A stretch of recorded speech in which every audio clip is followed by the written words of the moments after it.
Hey guys, welcome back to the internet. I managed to get the cat in the video for a second. Say hello, Faye. Some people are wondering how you spell it. It's F-A-Y-E. So something else that's interesting that's going on right now. This is my 100th video. Well, the 100th public video I have on this channel. There's actually 102, but 2 of them are private. But you guys don't know about those. Anyways, to start off this 100th video, I've got a story that comes from my uncle, actually. Now, this is a story my uncle told me a long time ago, and I always thought was hilarious. So, it's called, Don't Push Your Luck. So about 30 years ago, back when I was about 13 in middle school, I was a bit of a troublemaker. One day, while in school, there was going to be some sort of assembly or event that I really did not want to be a part of. I discussed with some friends and decided that I was going to call my mom and tell her that I was sick, and try to go home early. I go down to the office and tell them that I don't feel good, and that I need to call my mom. They agree to let me use the phone, and I go ahead with it. My mom agrees to come pick me up, so I just wait there in the office. She picks me up and we start driving home. So while we're driving home, she says, "So, you aren't feeling well today?" I respond with, "Yeah, somebody punched me in the stomach." Big mistake. I should have just stayed quiet. She yells, "What?"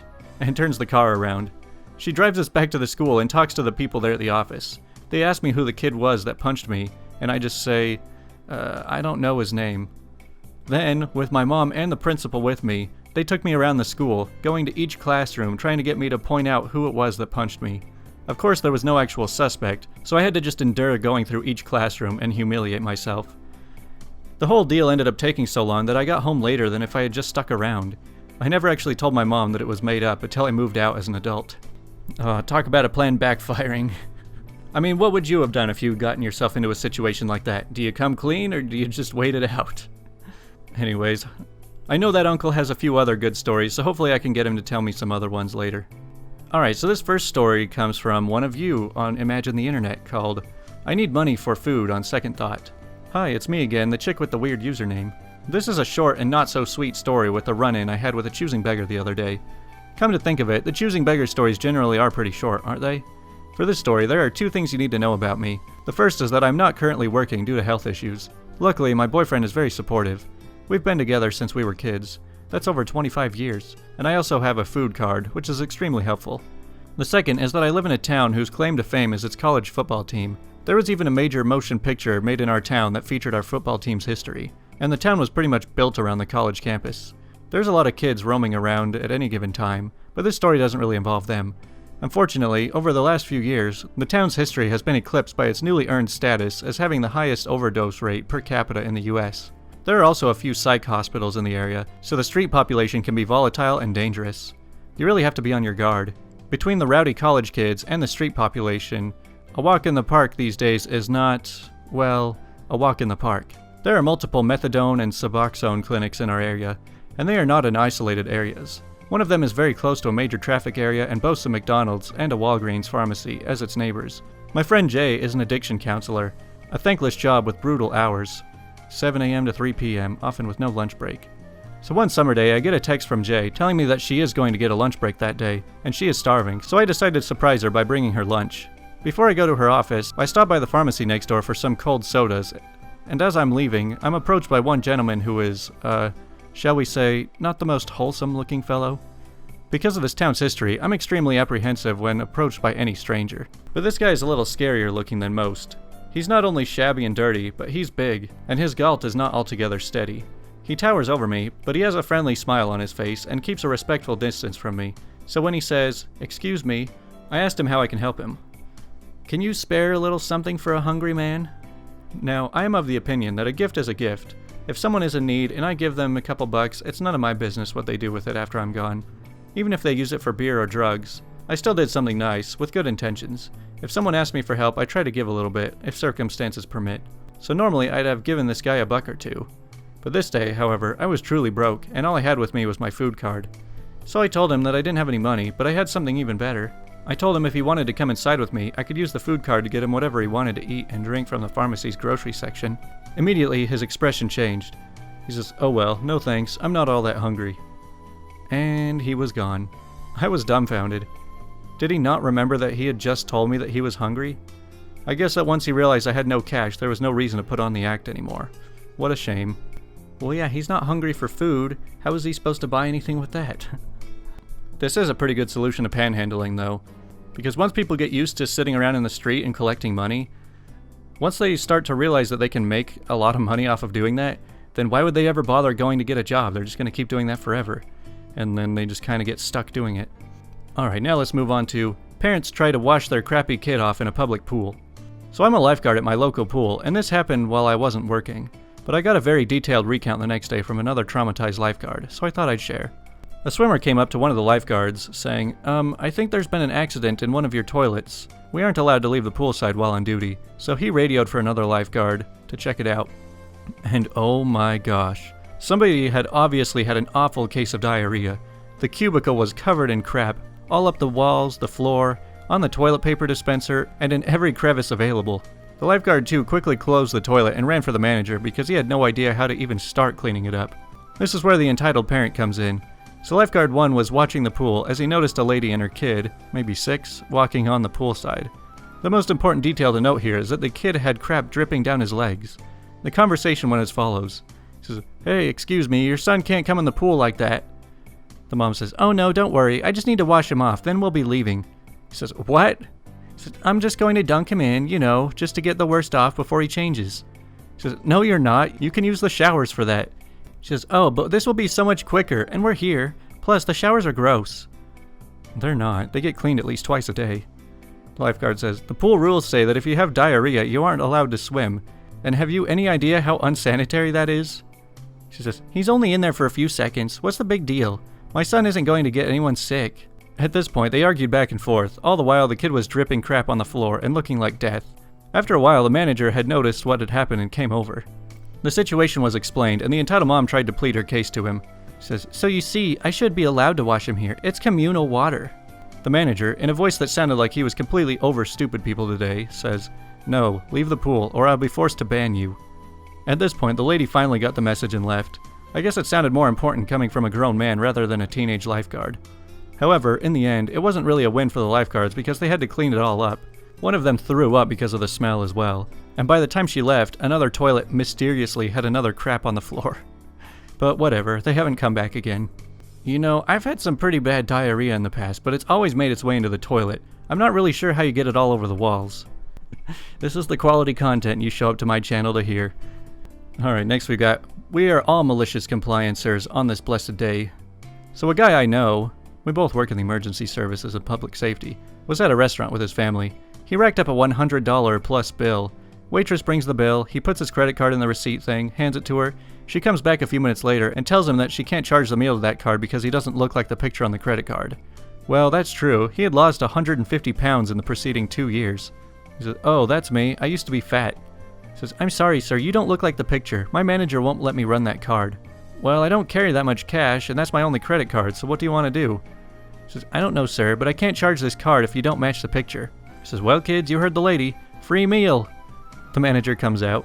He says, "Sir, you have to find another way to pay for the check." He says, "There isn't another way. I gave you my card, you refuse to charge it, so it's your problem now." He says, "Well, if you leave, I'll have to call the police."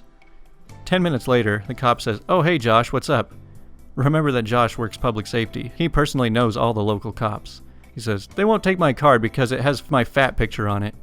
The cop, trying very hard not to laugh, says, Yes ma'am, I can vouch for him. He is the same person as that extremely fat picture on the card." The manager says, "I can't charge the card if the picture doesn't match."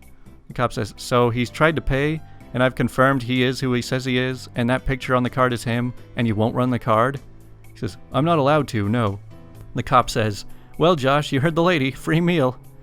Josh and the cop then proceeded to stand in the parking lot for another 20 minutes laughing and talking, while the manager glared out the door from being behind the hostess stand. Josh's wife and the kids, which were teenagers, had long since walked to the Target across the parking lot. I often would ask him if he's been back to that restaurant. He said he got a new card recently, with no picture at all, and he did go back. Just he and his wife, different waitress, never saw the manager, ate, paid, and left. It was a Longhorn Steakhouse, if you were wondering. Man, if I knew somebody who had just lost 150 pounds in 2 years, I would give you a free meal just to celebrate that. I don't even weigh 150 pounds, so if I lost that much, I would be like -20. Man, now I want some Longhorn Steakhouse, though. Now we've got, Karen calls the cops on me because I didn't move a car. Okay, so I'm at a university, and to earn some money, I started working at McDonald's. I drive a tiny Fiat, I don't know the model, and it's parked in the staff parking area. This is in the corner of the car park. I'm paranoid about losing my keys, so I keep them on the ring connected to my belt. Enter the typical Karen, haircut and all.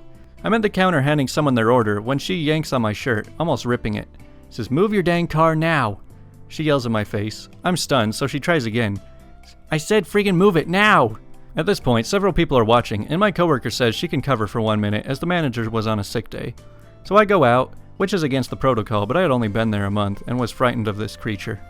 She leads me outside to an SUV with her kid, about 4 or 5, in the back. She pulls me to an extremely expensive Jaguar, which is parked normally. The conversation went something like this. "Move the car now." I say, "It's not mine. You'll have to find the customer who—" "Move this car!" She then grabs for the keys on my belt and tries to unlock the car. Okay, Reddit. I'm 6'2". I floor her in a second. She crawls away, muttering about calling the cops.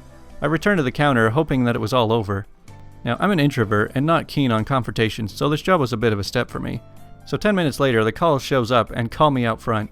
Karen starts moaning about, "I need that spot because my brat can't walk that far, and he tried to kill me." I explain that car wasn't mine, and the owner comes out to prove it. I explain that she reached for me, and the security footage backs it up. She gets fined £150 for wasting police time. Hope I never see her again. This was 3 weeks ago, and I've recovered. So this lady was just running back in and out of the store because her little kid couldn't walk 10 feet to the store. Man, that reminds me of whenever I go to Costco, and there's always just like 10 cars lined up waiting for a parking spot to open, just blocking up all the aisles. They see somebody pushing a cart out to their car, and they're like, "Oh, I'll just sit here and wait for them to be done so that I can take their parking spot." Meanwhile, I just go park in the back of the lot and then just walk right in and past them. Also, who thinks that a McDonald's employee drives a Jaguar? Alright, one more story, which is, "This child wants your cat cosplay." My encounter on the bus from a Comic-Con. So this was recent, and I was heading home, still wearing my cat ears and tail. I was aware that most people are weirded out by a grown woman wearing this. I was super tired and had just finished helping a friend who was disabled and staying at a hotel near the convention. I was taking the bus home because I only came for a day. So I decided at a stop to remove my ears and tail, which I could have done at the hotel. My bad. I was aware of the small children and her mom. I put the ears and tail into my grab bag that my friend bought me, and I was sitting down to wait for the bus. Here comes the trouble. No sooner as I sit down, the little child, a girl reaching her hand into my bag, says, "Mommy, it's soft." I look over and politely close the bag. She wanders back to her mom, who asked me about the convention, which I answered, yes, I went. "Then you won't mind if my daughter tries on the ears and tail?" She seemed to think that this was okay. It was not. The ears and tail were made for adults, not kids. I politely said no. The mother's friends walked up, looking offended. "Why not? You're wearing it, and besides, you're an adult. You should just give it to her." The mother of the child looked at her friend. Now, the mother was no entitled mom at all. She accepted the answer and just asked me where she could buy the set. I happily gave the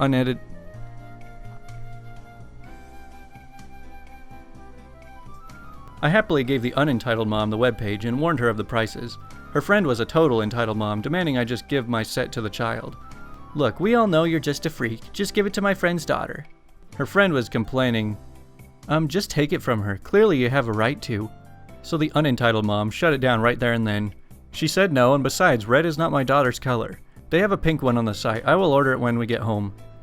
I also informed the unentitled mom that she can pick the size more suited to her color, which she told me thank you. The entitled mom, on the other hand, was left to stew for a minute and then spouted, "I hate Comic-Con freaks. They're all the same. A bunch of babies who clearly never grew up. I'm so glad I will never let my kids be into that." I whispered to her friend, I sincerely hope her kids do become nerds just to spite her. We had a good laugh about it, and I waved to her daughter and said, "I bet you'll be so cool as a pink kitty." I've cosplayed at BlizzCons before, and my costumes were always like pretty low quality. I mean, I spent forever making them, but I never had much of a budget, and I didn't know what I was doing. I remember one year in like 2014, I wore a Leroy Jenkins costume, and the thing was kind of bulky and falling apart. So like, before I even went home after the convention, I ended up just like throwing everything in the trash. I kept parts of it, but yeah, like most of my costumes that I've taken to conventions, they didn't really last the whole convention. Alright, now it's time for the question of the day, which is, what's the creepiest thing that's happened to you? And it says serious replies only, so you know there's not going to be any shenanigans. One time in a public toilet, the person in the cubicle next to me stuck his head under and looked up at me. I didn't really know what to do, so I just got the F out of there. See, what I tell you, these are pretty serious. So my room was on the bottom floor at the front of the house. I was asleep and it was summer, so I had the window open. I got woken up at like 7 a.m. by the distinct sound of something walking over the stones and pebbles we have in our front garden. A little unnerved, I just put it down to a cat walking over them. About 5 minutes later, while trying to get back to sleep, I was woken up by someone saying, "Excuse me." I opened my eyes, and as my bed is up against the window, I see the woman's face about a foot away from mine, leaning through the window. She said that she was locked out, and if I could help her, so I thought, what the heck, okay, let me get dressed. I head out the door, and she's standing there smiling, and kept saying, "Oh, you're helping me, it's like you're my son," which really creeped me out. So I asked her where she lived, and she pointed to my neighbor's house. I instantly thought, this isn't right, so I told her I know the people that live there. You don't live there. She turned and pointed to the neighbors on the other side of my house, and said it was that one. I said, "No, you don't live there. I don't think you live on this road, so I'm not going to help you." I went back inside, shut my window, and felt horrified. The image of her face right next to mine after opening my eyes is imprinted with me. I never slept with the window open ever again after that. Man, I know this probably was some creep with some bad intentions, but I honestly feel bad for people who really are, like, just kind of stranded or stuck outside in the middle of the night. Because you're like, well, crap, I need help. And I'm sure that if people knew my situation, they would help me. But if I actually try and approach anyone, they're just going to freak out. Yeah, I've had to break into my own house a few times, and I'm always worried that other people are watching me do it. Okay, this is a long one and happened about 14 months ago now, but I feel like it belongs here. I work in health information at a hospital, and some of our record archives are underneath one of the wards, and the only entry is through a shady red door at the back of the building.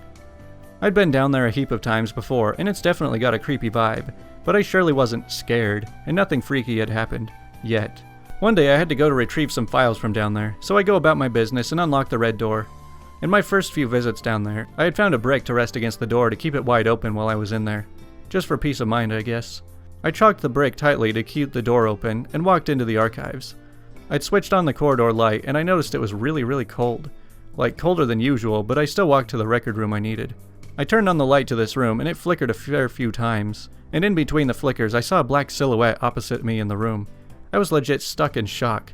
The light was now on and there was nothing there. I was shaking like a chihuahua at this point, but I went to the shelves to get the files I needed, and then I heard the slam. I froze again and realized that that had to be the door. It slammed again, like it was flapping in the wind or something. But it was a warm summer day outside. I grabbed the files, ran out of the room to the corridor, and saw the door open. I freaking legged it to the door, the fastest I'd ever run in my life, and got out of there. I went to lock the door and the brick wasn't there. It wasn't even near the door, it was gone. I went back to my department and went into the bathroom and cried after that. It was so scary. Let's just say that it was a long time before I went back to the secondary archives on my own. Man, I almost feel like when you think that somebody is around, that's just as scary as if you know that there's somebody around, because you're just as paranoid and you're still looking behind your back at every turn. Every once in a while my roommate will go out of town, and so I'm just here in the house by myself. And so I'm just sitting in the basement, and there are a few times where it sounds like there's somebody upstairs. And I'm just like, there's not supposed to be anyone here. I'm just like terrified to go upstairs. So I forgot that the door to the toilet on the second floor of my house doesn't properly fit in the frame and slides open easily. One day when I was at home alone, it got really windy and the small window in the toilet was open. The door to the toilet started to move around in the frame and slam open. I almost crapped my pants, to be honest. So wait, were you in the bathroom or outside the bathroom? Because if you were in the bathroom, what were you doing wearing pants on the toilet? Alright, time for one more scary story. So I worked in an assisted living facility. This is important. I worked night shift by myself most nights. I had a few residents away, out at the hospital. They each have a pendant that alerts me when they need assistance, and a bathroom alarm when they are stuck in the bathroom. You have to pull down the alarm in the bathroom to get it to work. Won't work otherwise. Here's where it gets freaky. I hear the bathroom alarm go off, check the room number, and verify who it is. The resident is in the hospital. It's 1:30 a.m. The idea that someone is messing with me is slim to none. All of them are asleep. So I muster up my little amount of bravery to shut the alarm off, because I can't let it go on all night. I'll be in trouble. Go into the room, lights are off, turn on lights. This freaking resident had wall-to-freaking-wall dolls, guys. Wall to wall, facing the door, looking at me, watching me. I stepped into the bathroom, shut off the alarm, and slowly creeped back out. Well, that's all for today's stories. I kind of like that the question of the day can be very unpredictable. It could be scary, it could be funny, you know, anything that involves people telling stories. Anyways, thanks to everybody who's been watching these. I feel like I've been a slave to the algorithm, because anytime I try and make a title that doesn't include like entitled parents or something, then YouTube just decides, oh, I'm not going to push your video to anyone. So I'm having a pretty hard time trying to try different things, because if I try to do anything different, then my videos just go invisible. But anyways, that's all for today, so I will talk to you tomorrow.